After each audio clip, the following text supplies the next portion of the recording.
भोपाल का इतिहास। भोपाल मध्य प्रदेश की राजधानी है, साथ ही यह भारत के बड़े शहरों में शुमार किया जाता है। मगर अभी भोपाल शहर जैसा दिखाई देता है, हमेशा से वैसा बिल्कुल नहीं था। इस शहर को सबसे पहले राजा भोज ने बसाया था। इसके बाद अफगान सरदार दोस्त मोहम्मद खान ने इसकी स्वतंत्र राज्य के रूप में स्थापना की थी। तत्पश्चात भोपाल रियासत में तब्दील हो गया। भारत को आज़ादी मिलने के बाद यह स्वतंत्र राज्य बना, लेकिन कुछ ही वर्षों बाद भोपाल को जिला बना दिया गया और आज हम जिस भोपाल को जानते हैं वह एक जिला और शहर दोनों हैं। कौन थे राजा भोज? राजा भोज मालवा रीजन के राजा थे, जिन्होंने 11वीं सदी में मालवा पर राज किया था। वे एक वीर और ताकतवर राजा थे और उन्होंने भोपाल की खोज की थी। उनके ही नाम पर भोपाल का नाम भी रखा गया था। पहले भोपाल का नाम भोजपाल हुआ करता था, जो कि राजा भोज के ही नाम पर रखा गया था। बाद में इसी नाम को बदलकर भोपाल कर दिया गया है।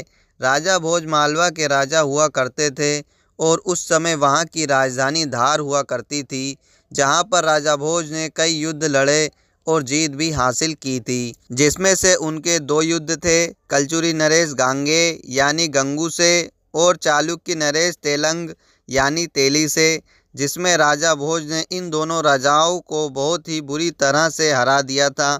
जिसके बाद से ही ये कहावत काफ़ी प्रसिद्ध हो गई कि कहाँ राजा भोज और कहाँ गंगू तेली, जो राजा भोज के बल और प्रतिष्ठा को दर्शाती है और दूसरी तरफ गंगू और तेली की हार और कमजोरी की व्याख्या करती है। भोपाल की स्थापना 11वीं शताब्दी में परमार राजा भोज ने 1000 से 1055 ईस्वी के दौरान की थी। उस समय भोपाल राज्य की राजधानी धार हुआ करती थी। धार वर्तमान में मध्य प्रदेश का एक जिला है। परमार राजाओं के अस्त के बाद यह शहर कई बार लूट का शिकार हुआ, मगर आज का जो भोपाल हमारे सामने है उसकी स्थापना अफगान योद्धा दोस्त मोहम्मद खान ने 1720 में की। दोस्त मोहम्मद खान भोपाल अपने साथ इस्लामी सभ्यता लेकर आया, जिसका प्रभाव उस काल की इमारतों में दिखाई पड़ता है।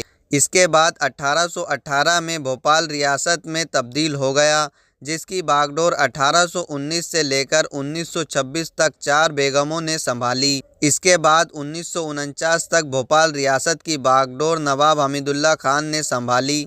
भारत को आज़ादी मिलने के बाद 1 जून को भोपाल रियासत का विलय भारत में हो गया। राजा भोज की मृत्यु। राजा भोज ने अपने शासनकाल में अनेक कार्य किए। इतने महानतम कार्य करने के बाद भी अपने शासनकाल के अंतिम वर्षों में राजा भोज को पराजय का सामना करना पड़ा। गुजरात के राजा चालुक्य तथा चेदी नरेश ने अपनी संयुक्त सेना के साथ लगभग 1060 में धार पर आक्रमण कर राजा भोज को पराजित किया। इसके बाद ही राजा भोज की मृत्यु हो गई और एक चमकते हुए सूर्य का अस्त हुआ।